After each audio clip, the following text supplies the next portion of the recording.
Welcome back, ladies and gentlemen. This is the Q&A show on Inside the Birds YouTube channel. I am one of your hosts, Jason Avant, and I'm here with my main man, Quintin Mikell. Q, say what's up to the people.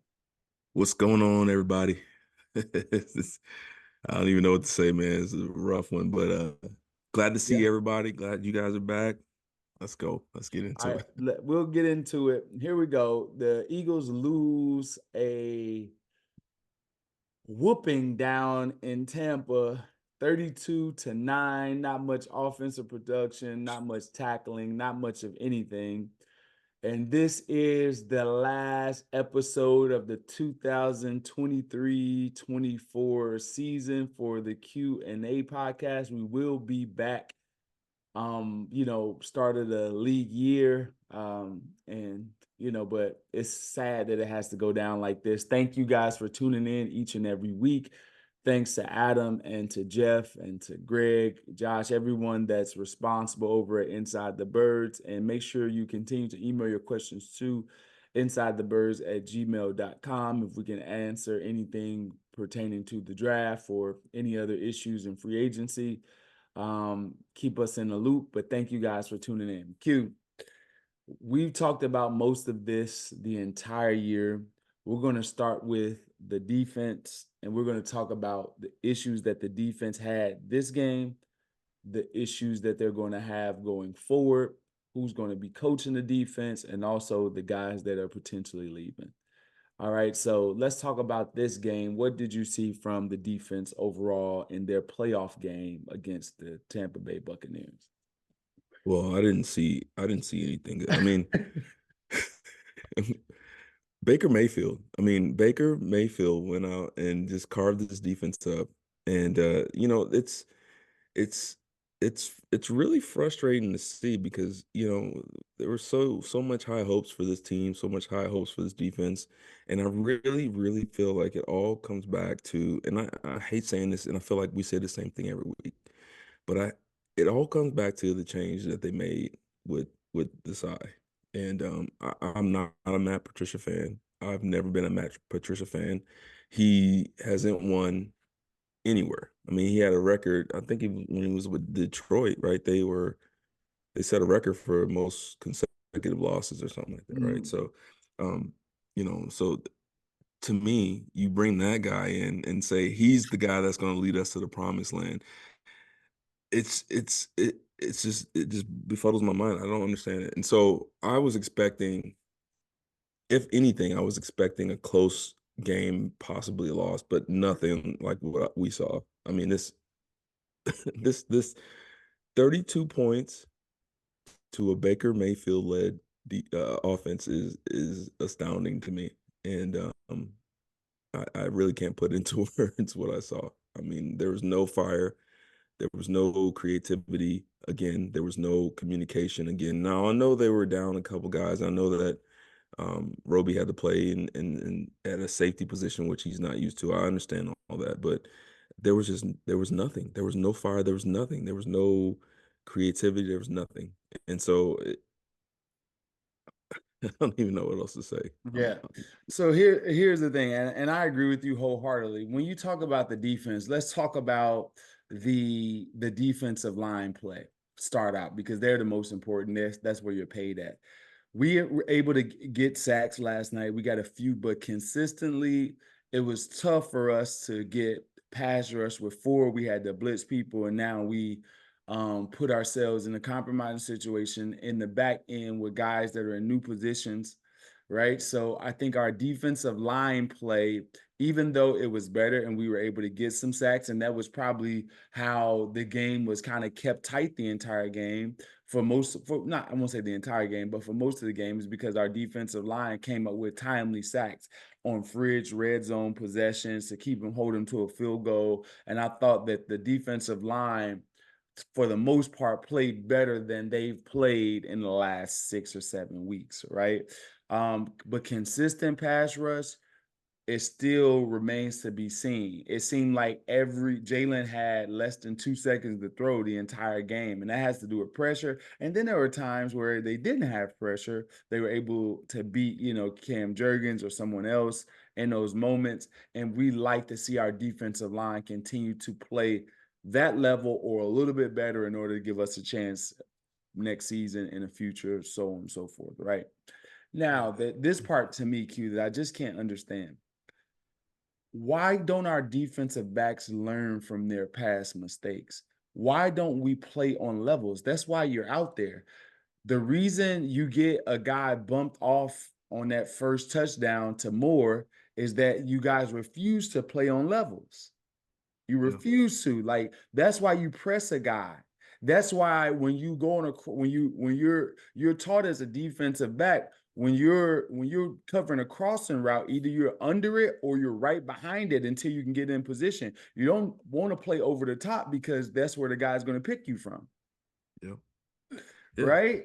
It's it's exactly Explain right. explain that when you're talking about crossers, Q, because if you're on the same level, it just creates an easier avenue to get picked off or pick one another off. Yeah.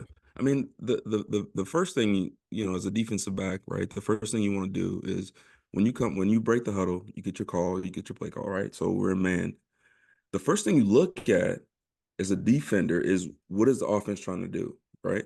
So if I see two guys close together, receivers close together, or a receiver and a tight end or whoever close together, the first thing in my mind is like, okay, they're trying to pick me, right? So you start to formulate your plan as the offense is breaking the huddle, right? Based on what your call is. And so the frustrating thing is, like, it doesn't even seem like that's even part of the mindset of this defense, right? Mhm. They break the huddle, they get their play call, they're in man or they're in some type of man type coverage, and I see an offensive uh, game plan that's all right. They're tight together, they're trying to cross, they're trying to pick whatever, and then there's no adjustment. And No to me, adjustment. that's coaching. That's coaching. That's You've got to, as a coach, at a certain point, if you keep seeing the same thing happen again, you keep saying the same thing, the same routes, concepts, the same pick routes, all this stuff, you've got to say, okay, if you're not going to do the job, then you're going to get out of here because I'm going to get fired for it. Mhm. And so it's either the coaching or the players not really being held accountable. So to Mhm. me, it's really, really frustrating to see the same thing happen over and over again. When you see these pick routes, you see these guys close together, you don't have a plan, you don't have levels, you don't have a bump and a off. It's just I'm just It's baffling. To me, it's just those things that are just it's just dumb. And I yes, don't necessarily know how to if it's from the coaching perspective, but they're clearly not learning it, and it makes the players look like they have an inability to process information, absolutely. right? Because the simple things that these teams are doing is nothing like complicated. The most exciting play that they ran last night was maybe a tight end throwback, and I can see how you get beat on that. But but Bradbury's a man to man in that situation and got beat across the field by a tight end. You can't cover a tight end, bro. You can't cover a tight end on a crossing route. Dang, it's We're not bare in talking the about cup. It's Kelce. bare in the cupboard. It's bare in the cupboard. Mike Evans run right by you. You like, why are you surprised, bro? Everybody like get beat short. Get beat on a stop route. Like, what are you surprised about? Like, you surprised by his speed? No, you should know you can't run at this point in your career. Nobody shot it. I knew that I needed moves to get open because I didn't run fast. I know that. That's self-evaluation. That's introspection. You KYP. at this point in his career shouldn't be surprised by anybody's speed because you're going to be playing back, way back. Because you can't run, bro. You can't run and you can't tackle. Can't run, you Oh my can't tackle. God. And you don't want to tackle. And that's the thing about last night is that we had the first tackle of the game. You get the dude 3 yards in the backfield. You and Roby, two dudes that are disinterested in bringing people to the ground. You think just going out there and putting your arms around somebody is tackling them? No, you have to want to put his body on the turf. And you got to be willing to make those sacrifices to be able to do that. And it may cost you some type of pain or strain. And if Yeah. you are unwilling to pay the price to get the guy down, and you're worrying about your face, or you're worried about getting hurt, you're worried about something else, bro, this is just not for you. Yeah. This is not like, That's this game is not for, like, last night, it made me realize that, man, this game just may not be for these dudes anymore. I agree. Like the Byards, the Roby, Yeah. doggone Bradbury. Like, I'm like, dude, this game just may not be for them. Avante Max, the only dude out there really actually trying to put people down and be like, okay, forget about it. Yeah. Slay got hurt trying to put somebody down because he just got fed up. That ain't even Slay's game. But he like, dude, all of us can't be soft. Oh my God. It's How many arm tackles can you go out there and try? it That was just as bad. That was as bad as a tackling game as the NFL has ever had to offer. ever I've ever seen. Yeah, And it's I don't know. yeah, I'm at a loss of words, man. yeah. I'm It's it's one of those things today, man, where I don't know. I don't know how, like, the only salvageable people that I can see in a back end in general, the only salvageable people to me is Avante Maddox and maybe Darius Slay, because I think that Darius Slay can still be a solid, number two, number one, whatever. Yeah, I agree. He can be solid covering Avante Maddox. Everybody else, I don't know if they are salvageable. Mm-mm. Clean house. Like, I I just don't know. Maybe Blankenship as a backup, but just salvageable assignment pure. Like, you expect certain dudes to just be like, I don't expect for Britton Covey to drop a punt ever.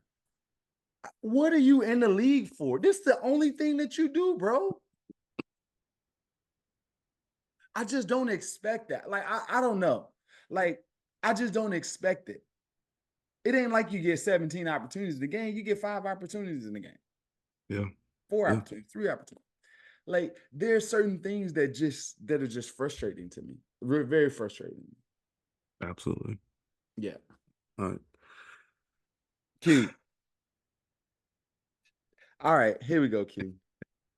Moving forward, we got Fletch, we got Brandon Graham, we got Slay, we got Bradbury, we got Cunningham, we got Byard, it's a bunch of dudes that are up for free agents. Graham, I would love to see Brandon Graham stay. I think Brandon Graham plays as hard as anybody out there, even at age 100 million, years old. He plays really, really hard out there, and I think he's great for any locker room. If he wants to stay, I would think that he would want to take the veteran minimum, and that's a good piece as a backup anytime. I think that's just Agreed. my and he's relatively healthy most of the time, most of his career. So, Fletch, you having Fletch back? I want Fletch back. Mhm. And and I know, I don't know if he'll take the vet minimum. Hopefully he does. It's funny, we talked about they were getting pressure again this week as opposed to last week, and a lot of that is because Fletch was in there. And Mhm. he's a leader. He's a guy that can continue to bring young guys like Jalen Carter and Milton Williams along. I think maybe next year, I think he took a lot. I think he took too many reps towards the end of the season, like towards the end of the season. I think he was taking too many reps. But he's someone that I think I would bring back. Okay. Outside of that, there's nobody, especially in that back seven, there's nobody that, maybe Ringo, obviously he was a, first round pick, but Okay. there's Yeah. He's nobody a in the back draft pick. seven Yeah. that I would be, uh, clamoring to have back. I mean, I love Slay. I think he's a phenomenal player, but he's getting a little bit older. Bradbury can go. Like, there's nobody in the back seven. But for me, I would bring back BG and I would bring back Fletch. But Fletch, so Fletch, this is who I would bring back defensively that are, besides our young players, right? So Mhm. of course you expect Milton Williams and Carter and Jordan Davis to be back. Along, you paid Hassan, you paid Sweat, they'll be back, right? So everybody else, I would say if I'm going to keep some, I would try my best for veteran minimum if it's that. Mhm. Fletch, for Fletch, Brandon Graham, Slay if it's I think they paid him. Um, Is he? Sidney Brown, yeah, I think they paid him last year. Sidney Brown, Yeah, yeah, I think so. um, and Keely Ringo. Everybody else can back it up, bro. Yeah. And that's including both for the defense coordinators. Yes. And That that whole thing. I don't really talk about like because I want those guys to land and grow and have a place to go. I think in this city it may be a little bit too much for them to overcome. I Yeah. think it would be too much for them to overcome in this city to be in that position again. I just don't think that they can recover in this city. Yeah. This city won't sleep with them dudes in that position again.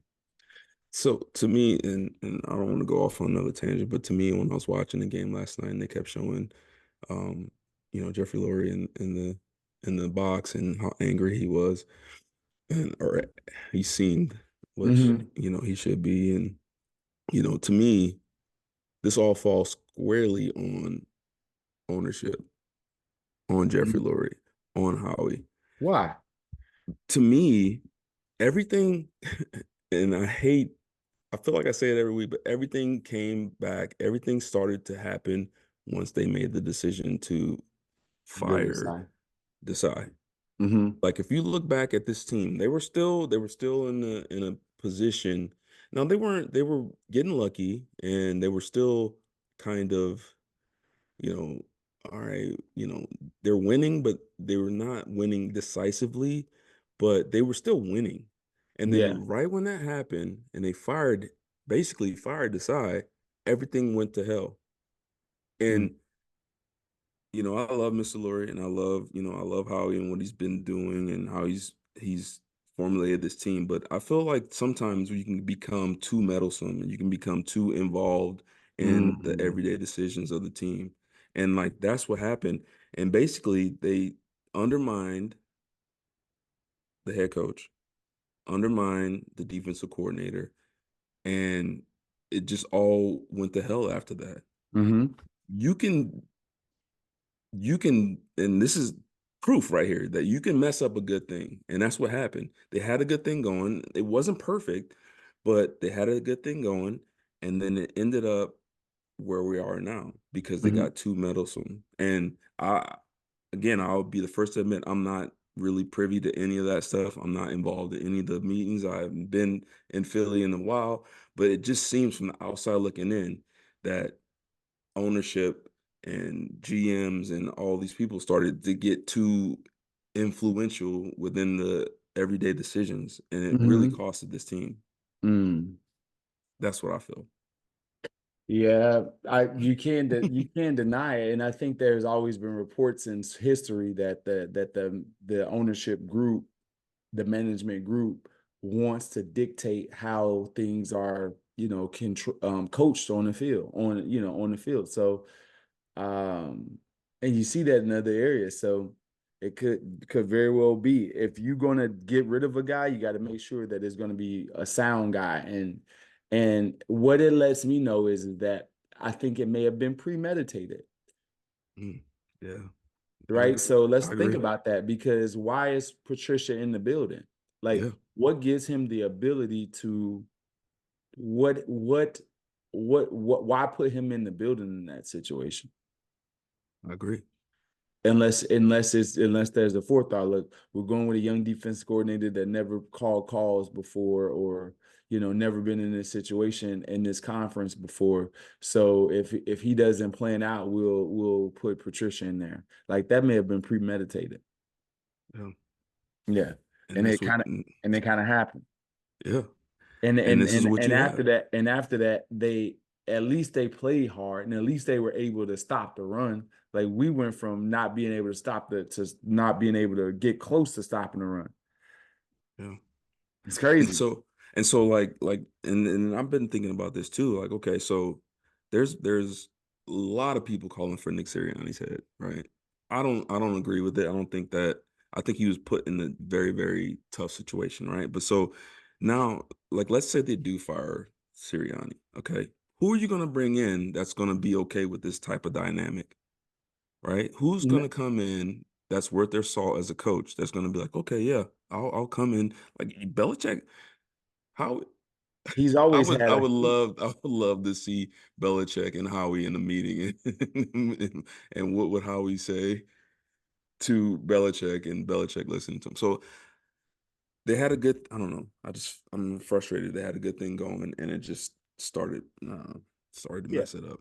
And that's why you have the young coaches that you have, so you can be able to dictate. But you need coaches with enough comprehensive like understanding of the game to be able to step in, especially your head coach. So the one thing about Coach Reed can go over to quarterbacks and coach quarterbacks because he was a quarterbacks coach. He can go over to receivers and coach the receivers because he had some form of tight end receiver background, understood how he wanted things. He understood Antonio Freeman brought Antonio Freeman over from Green Bay to teach, Fred Mitchell and G. Lou and all like so he has an understanding of each position. He'll go over and talk to people. So you need that like comprehensive ability, especially in your area, right? So if you're an offensive coach, I don't always expect you to go over to the defense and coach the defense up unless you got some history of it. But every positional offense, you as a head coach should have some understanding to be able to get us out of situations. If you come into a situation like the last three ball games where teams have just fired you up when it comes to blitzing, your head coach should at least have enough comprehensive knowledge to be able to get us in better situations when it comes to play calling and also blitz pickup, right? So even if your Brian Johnson isn't doing a great job, you should have enough understanding as a offensive mind to be able to get us out of that situation. You get what I mean? You get what I mean? Yeah, yeah, good So point. if you can't rely on your head coach to be able to figure out blitzing and dropping guys out and understanding Todd Bowles' defense, and you've played him every year multiple times in these situations. The first time Jaylen Herz got kicked out of the playoffs was him. Then you played him again the next year. Then you played him, two times this year. Like you've seen this guy so many times, and you don't have an answer for the things that he's doing. Like That's that's yeah. problematic to me. And that right there is kind of an indictment against Nick Sirianni in that facet but here's another thing too. Do our management want a guy that's that knowledgeable? Mm, Because when a guy is that knowledgeable, he usually has a track record of success. And because hmm he has a track record of success, he's going to tell you to kiss my ass when you come in and tell him that, how I need you to run the ball or pass the ball this much. He's going to tell you to kiss my whole ass. That's what he's going to do.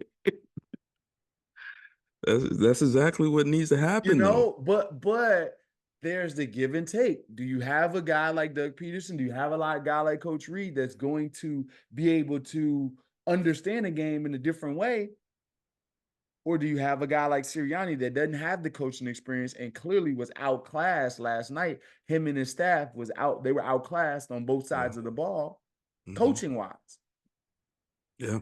And now you have to live with that until he's able to garner that much information. That's where you put yourself in. That's the position you put yourself in. And I'm okay with keeping Nick Sirianni, but you got to Yeah. understand that he has weaknesses and that you have to at least put people in position that can make up for. You can't have two. You can't have Nick Sirianni as young coach and Brian Johnson as young. You can't have both of them. Agreed. Agreed. And then, he had, Sirianni had two potential. I mean, he had you look at his coaching tree already, he's got Steichen and he's got Gannon, who are both head coaches now. Right. Yeah. So So I and it. think, Mm-hmm. yeah, no, I'm saying like those two, and I hate to say this right now, but like Gannon like in retrospect, like looking back, hindsight's 2020, Gannon was actually a really good defensive coordinator. I remember being frustrated as hell. But like looking back now, I'm like, okay, ignorance is bliss, man. He did his thing. He dialed it up against us. Steichen Yeah, too. that's confused. But I'm not. I won't go out and say that he's great. I ain't saying that. He's better than what we got right now, which is crazy. Which is crazy. Oh wow. We over here So wishing we had Jonathan Gannon. That is crazy. All right, that's that, bananas. hurt, I that am hurts my floored heart to right say now. that. All right. Let's go to the next topic, man. It's Yeah. unbelievable. This episode of the Q&A show is brought to you by Game Time. Losing really sucks. You know what else sucks? Finding good tickets online. That's why you need Game Time, the fast, easy way to buy tickets for sporting events, concerts, and theater shows near you. Game Time takes the guesswork out of buying tickets. Right now on the Game Time app, you're 2 taps away from tickets to the Birds, Flyers, Sixers, and more. The best part is Game Time offers event cancellation protection, even job loss protection. Game Time is the only ticketing app that gives you complete peace of mind with your purchase. Their all-in prices show you the total upfront, and you can see the view from your seat. You know exactly what to expect at checkout. Game Time is obsessed with helping you save money. Their zone deals let you pick the section while Game Time pick the seats for the best savings. With the Game Time guarantee, if you find tickets in the same section and row for less, Game Time credits you 110% of the difference. Download the Game Time app, create an account, and use the code BIRDS for $20 off your first purchase. Terms apply. Again, create an account and use the redeem code BIRDS for $20 off your first purchase. Download Game Time today. Last minute tickets, lowest price, guaranteed. Game Time app. Boom. Q. Well done. That was the defense. Offensive production. Oh, just to give you guys just a glimpse of Baker Mayfield. 22 for 36, 337 yards, 3 touchdowns, 0 interceptions, and 119 quarterback rating, 119.8. And he should have had another touchdown that Ottman dropped in the end zone as well. So he should be 4 touchdowns up. The one that Mike Evans dropped, they came back and scored the next play, a couple plays later. So they ended up getting it anyway. But uh, with that being said, Baker Mayfield looking like a first round pick versus the Eagles defense, which is insane. All right, let's go to the offense. Offensively, there are some things that are driving me nuts. We all know about the blitz. We can't pick up a blitz. Jay Gruden tweeted last night, Jay Gruden from the Washington Commanders or football team or the Redskins, I can't remember. He said, man, forgive me to any player, if I put you Saw guys that. in this situation that Jaylen Herz is in right now. Like, I saw and then he that. said, pick up a blitz, bro. Pick up a blitz. That's paraphrasing basically what he said. Mm-hmm. And I'm with him with it. So we couldn't pick up a blitz from a team that we know that likes to run a lot of different blitzes, and we just couldn't pick it up that night. He didn't really have time to be comfortable in the pocket at all. So that's one thing. We didn't pick up the blitz. And that right there is a Stoutland deal. And that was one of the games that Stoutland, in the last couple of games, that Stoutland looked a very, very, because he's the one that calls that makes up the protection and game plan. There were guys getting beat. Cam Durgans got beat a few times easily by Kelce last night. Very, very clear, just Yeah, he one-on-one. was balling. He was balling. But they couldn't pick up the blitz consistently at all. And then that's one issue, Q. But why the hell do the RPOs haven't worked all year? Why is that an answer for blitz? Why? We completed one RPO that night, and it was maybe it was. The one the slant, inside slant. I don't think that was RPO, but it was inside slant to Devontae Smith. And after that, it was like, oh, this is the answer for the rest of the night. Yeah. How Mm. many stop routes can you run versus man-to-man coverage?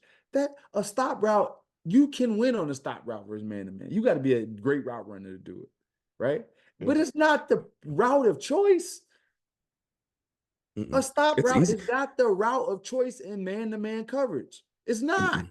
It's moving. Keep the guy on the move. Troy Aikman said it last night, and I couldn't agree with him more. You keep guys on the move. You run slants, you run drags, you run overs, you run quick screens. What we tried that, didn't work, but because we can't block. But those are things we couldn't pick up the blitz. Our route concepts, RPOs, and our route concepts versus the first pressure. I can't defend Brian Johnson these last two games. I just can't. Jaylen But had Jaylen had a few throws. He had a few throws that could have been down and could have gave a guy a chance. But he also made a few throws that guys could have made plays on that they didn't make a play on. very true. But that's the whole frustrating thing. For me and I'm sure for you as former players is like the way we came up, right? And I've said this multiple times. When you make a mistake or something gets you, that entire week, you get sick of it. Like you get reminded time and time again during that week. You get coached on it time and time again during that week, the following week. And it's like it happens and then it happens again the next week. And then it happens again the next week. And it happens again the next week. We just the entire the entire show almost felt like last week we talked about, Wake Martindale's defense and how they blitzed and we knew they knew from like you just said, this Eagle team has played the Bucks multiple times and they're gonna Four or bring five some times over the exotic last 2 years. pressures Yeah. 4 or 5 times over the last 2 years. every and it's like, how are you guys not prepared for this? How are you guys not have any hot routes built in? How do you not have any type of plan to counter all these pressures that you're definitely going to see? And that's the frustrating thing as a former player and a fan now is that like I know what it takes. We know what it takes to really remedy these situations. And it's like coaching staff does not do it. And I don't know if it's incompetence. I don't know if it's I don't know what it is, but it's very, very frustrating to see the same mistakes happen over and over and over again each week. Yeah, I it's don't know. frustrating, and I think it just has to go back to and I said this before. I just don't think that the the knowledge is in the building. So That's a good I point. Yeah. think that when you have younger coaches, they have exhaustible knowledge, right? So they have as much as they know. And then as you grow as a coach, you get more and more information and you have more counters and you have more. It's like a young fighter. A young fighter could be 16-0, but he hadn't faced a southpaw with a dynamic strike. And if he gets past him, that's information that he knows now. But when you get in that situation and it's coming, if you can't, if you like you don't have much to Yeah. rely on. It's just you out there dodging. And that's what it felt like last night. It felt like we were in the midst of a fight with no answers or solutions, but we were trying to do as best we can with, you know, the little bitty gun that we had. We didn't have a semi-automatic weapon, right? We had a 45 and it shot one time. It was old school. It was pow. That was it. And Good point. we tried to deploy it at a different angle, you know, different. Let's let them not. They may not see it coming this time, but it's the same thing. We didn't have reserve back there. We didn't have it, and I just think coaching wise, we just don't have it. Or the people we may have it, but the people that have the voice and have the authority to make the decision, they don't have the knowledge to be able to pick up those things. And that's what it's when you fall on a 6 out of 7 game win streak, the information is not in the building. It's either the players are awful or everybody got hurt or you don't have the information. And we had enough players to beat the Buccaneers and beat a lot of these teams, to beat the Jets, to beat the Cardinals, to beat, the Giants. We got better players than them. So it's not the players in that situation. I think that's Part of that is the knowledge of the coaches. Good point. The other aspect of this Q is that so we got bad play calling, we got the blitz.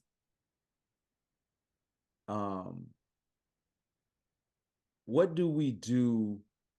What do we do going forward when like we still don't have AJ Brown's out there? We playing with a older Julio Jones. Nobody else made a consistent play last night besides Devontae Smith. That had to be frustrating for Jaylen Herz. And another thing that had to be frustrating for a lot of the players, there's times where dudes just walking off the field last night angry because they were, dude, number 24, it wasn't Dean. Who plays Davis? Davis. Davis. Who plays opposite of Dean. Yeah, Davis. This dude played 13 yards off the entire game. Q, go back and watch the tape. When they're in blitzing situation, this dude is over 10 yards off, and they ain't even look over there. One to do a stop route, it was like 3rd and 6. This dude was 12 yards off most of the game, most of it. You remember the one that Dallas got a holding call on 3rd down, one of the only ones that we converted by penalty. Yeah, I remember that. Look over there. Quez Watkins is running a slant. First of all, shouldn't have went to him. Should have went to Quez because his man is 13 yards off. It's 3rd and 6. And he got a free access release. And you throw it to the dude that's actually covered. They actually got to work through somebody. Like, there's times where, as a player, because of Jaylen's inability, and I know, look, he's getting blitzed. It's frustrating. He don't have as many weapons out there. But there's times that dudes are just like flat out wide open. And they get frustrated too. Yeah. They get frustrated. Like Julio Jones on 2 occasions early in that game is flat out wide open. Is the dude that should be looked at first because he's the only one that doesn't have a coverage man in front of him. Just wide open. And then there's times where there's throws to be made. Devontae Smith had one. It was 3rd and 8.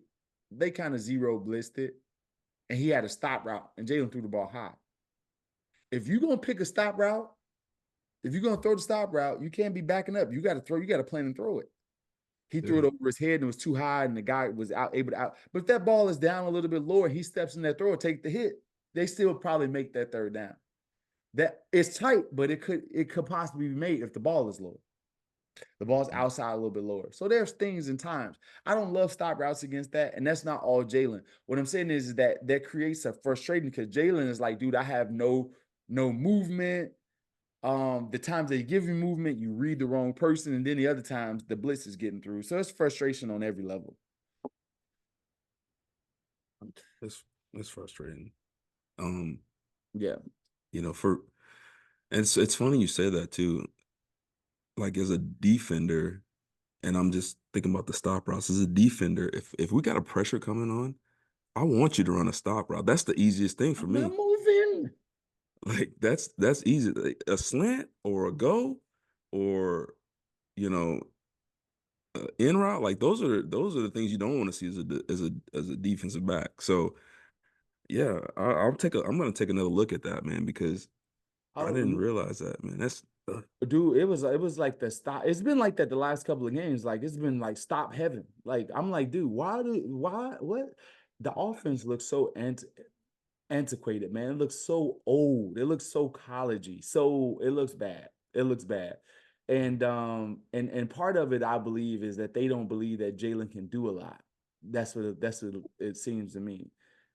Even though he had last year, it feels like that they don't believe that he can do a lot because the amount of times we were running RPOs on 2nd and 10 and 2nd and 8 and just taking the ball out of his hands rather than just calling the clear passing play when you want to pass is unbelievable. Wow. So, like, the more I'm seeing, the more I'm like, this season progressed, the less I feel this team is like solid, right? No, So, they're like, not. at the beginning of the year, I mean, they were what 10-1. You're like, all right, Yeah.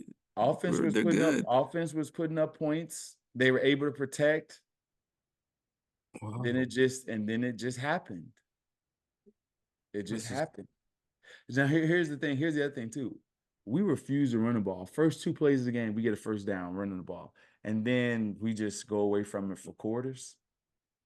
For quarters, we refuse to run the ball. Refuse at times. We're not making any yards doing the stuff that we're doing, but refuse to run it. I And don't then the even know. team knew. Then the team knew that okay, if we stop them on third, if we stop them on first down, they're not running anymore. So they Yep. had all type of creative run blitzes on first down. Yep. So where does this team go from here, man? Like, what do you think is going to happen with this team? Offensive, offensively, Jason Kelce, there's reports that he's retiring, and I don't even like that. The reason I don't like it is because they can't verify from Jason that he said he's retiring. He heard from teammates. So why the hell are y'all talking? Oh, Why y'all talking? yeah, that's messed up. Let Let Jason be him. able to pick his own terms and when he has to address the media when he wants to retire. If he tells you guys in confidence this is my last game, y'all shut the hell up and let the man do it. Why Yeah. are y'all talking? Why is it even reported on NFL at the NFL social media? And that's pretty valid. ESPN, Adam Schefter, all those things. So somebody clearly is talking. Let that Mm, man be. Let him be able to discuss that when he wants to do it. That's one. But if Jason Kelce is gone, that's a big loss. That's a Hall of Fame player. That's the heartbeat of the team to me. absolutely. So now does that kind of trigger Lane to expedite Lane? You know, I know they're two different people, but they've been running at it a long time. That You would know, suck. so does that spur? So you think about that. Offensive wise, Jason Kelce gone, Cam Jurgens goes to the center, which he's probably a better center than he is a guard because they drafted him to play center. You still got the left side of the line, right? So they'll be solid, Lane Dickerson, and if you could keep Lane, you only got to replace one person. And you can do that in the offseason. You can find a solid guard in the offseason. So offensive line wise, Jason Kelce, nobody's going to be able to be Jason Kelce. I don't think we'll have the same production. Tush push is probably dead. Um, Mm, like when you really think about all of these things, probably not the same tush push play anymore. Uh, there's a lot of things that we're not going to be able to do. And what it does is that it puts the earnest on Jaylen to know. Because when you have Jaylen, so this is how the offense works, you guys. Jaylen doesn't have to know everything because Jason Kelce does. Cam Jurgens will not know as much as Jason Kelce. So therefore, the older, more senior players should be the one that dictates. Who normally calls out the protection is usually the quarterback, not with Jason Kelce. Jason Kelce knows the protections, wants to call it out, wants to communicate with Jaylen Herz. They're going to need Jaylen Herz to develop and to be the Jason Kelce style player when it comes to knowledge of the game in order to help Cam Jurgens out. So wow. he's going to be asked to do more. And I don't necessarily know if that's a good thing based on what I'm looking at these last few games. I don't know. I'm not saying that he Mm, can't. I'm just saying I don't know if that's a good thing. Okay. it's not. Oof. You know, we got to pay Devontae Smith Yeah. because I think he's the most valuable weapon that we have. Okay. Mm. So AJ Brown is a very good player and he's under contract. Devontae Smith is going to be there. Goddard's still going to be there. Lamine Zaccheaus is gone. Quez Watkins is gone. Julio Jones is gone. What Uh, about Swift? Swift is gone. Can't pay him. Probably will stay. And I don't think that you need another back besides Gainwell because you want him in there all the time anyway. Yeah. Because he's the one that picks up the pass rush and the better, blitz protector, pass protector. So that's that area. But there's a lot of guys that offensively will offensively the Eagles still have a shot if they can get better and they get really good coaching. They still have offensive talent, and there's not much that you need to gain. You need to get a stronger, like some type of strong. You don't have to have the best hands. You need a strong, fast receiver, a dude that he may not be able to have great lateral quickness. He doesn't have great lateral quickness. He may not have the best hands in the world, but you need somebody that's strong to be able to get screens going, because it's a shame that we can't get screens going and because we got too many soft guys out there. So you need that. Preferably having some.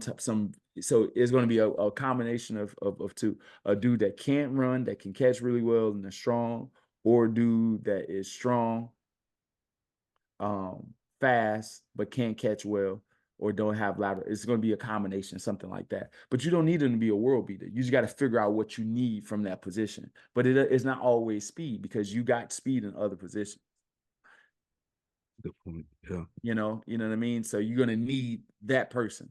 You're going to need a solid backup tight end. I think Stoll is good when it comes to run blocking, but if Dallas gets hurt, I don't think that any of these guys are valuable. What do you think? No, I agree, man. Like it's just crazy, man, because it feels like, especially when you kind of really think about the fact that, Kelce retiring, possibly losing Fletch and Graham, it's like feels like the window closed. Like it feels like, well, that's what that window has closed. You pay Jaylen Herz. yeah. You pay this team. This team is supposed to get worse weapons around Jaylen Herz. That's what happens when you pay the quarterback. It's up to the quarterback and his play to elevate to be able to withstand and overcome that, like Patrick Mahomes. Patrick Mahomes has withstood the test of times with lesser people around him and still elevate his game and take the team with him despite him having less. That's what's supposed to happen when you pay a guy that much money. Yeah. And I still think that we have too much money allocated to offense in comparison to the defense. Like I said, absolutely. when you pay a guy that much money, he has to do less with more. He has to do more with less. Yeah. I think it's about time, and this has never been, the Eagles' way to do business. But they need to invest in the back seven. They need to invest in the linebacker position, and they need to do it quickly, because it was glaring this year. Like, each week it was like linebacker. Teams were attacking the interior of the offense. I mean, interior of the defense every week. Now I know, you got some young defensive backs that I think, Sidney Brown, I think Reed, I think those guys will be fine players, but that linebacker position has got to be addressed. And, too many times you just see, Band-Aids kind of put on that position with this team, and it's like it's come back to hurt every week. And I think it's just time they need to address that position. Well, just think about what you're saying. Look at the best teams in the league, right? The 49ers, stellar linebacker play. The Chiefs, stellar linebacker play. The Baltimore Ravens, the best linebacker play, right? Yeah. So Tampa, great linebacker play.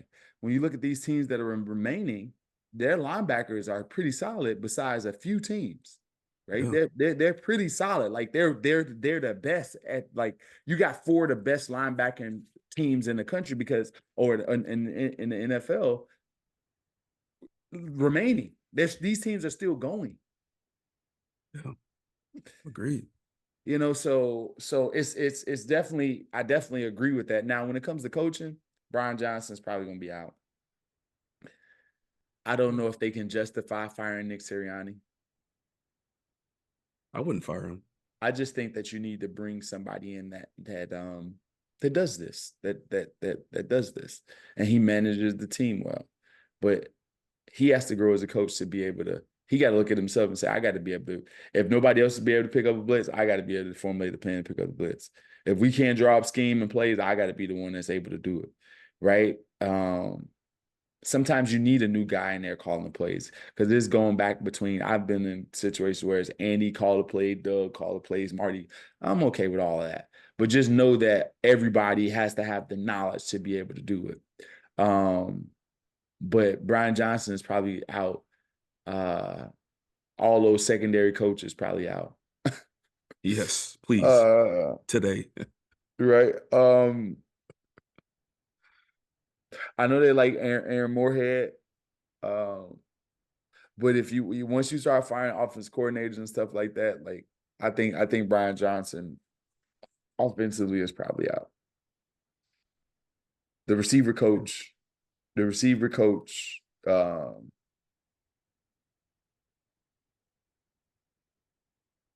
yeah, I don't know how much control he has, but I don't know how much control he has. But they got to block better. They can't be soft out there like that. We got the softest skill positions in the entirely offensive. Like we're just soft. Like, and that's terrible. We are a soft football team at the skill positions. Yeah. Just soft. On offense and defense. Offense, defense. Yeah. Just super soft. Like they out there patting each other on the butt and one-on-ones, no blocking, no nothing. They out there making friendship deals for sure. There ain't no fights out there. No, there's no altercation. Nobody got mad. There ain't nobody. No trash talk, no nothing. They just get along. It's no confrontation. All right, you guys. Oh man. This was therapeutic for me because I'm like I'm feeling a little better. I was really frustrated. My wife's mad at me. I was drinking too much last night. So this was very therapeutic for me to work through this, the 7 stages of grief. So I got this out. So thank you. Is there something that we didn't cover that we need to cover, man? I think we got it. Oh. Damn, Jeffrey Lurie looked like he was about to go in and fire everybody last night. He like, man, all the money I'm paying these mother. You go there. All right, y'all. We are. Hey, thank you guys for tuning into the Q&A show. 2023-24 seasons in the book. Email your questions to insidethebirds@gmail.com. Hit Jeff, Adam up, all those guys up. Make sure that you tell them that you want the Q&A show back. All right. If you don't say anything, we maybe get cut. You never know. No, I'm just joking. All right, you guys.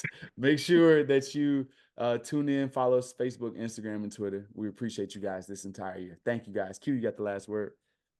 Hey, it's been a fun journey. Thank you guys for, hanging out with us each week. And it's been fun in the way we wanted to, but we always have fun and enjoyed it. So thank you guys. Love.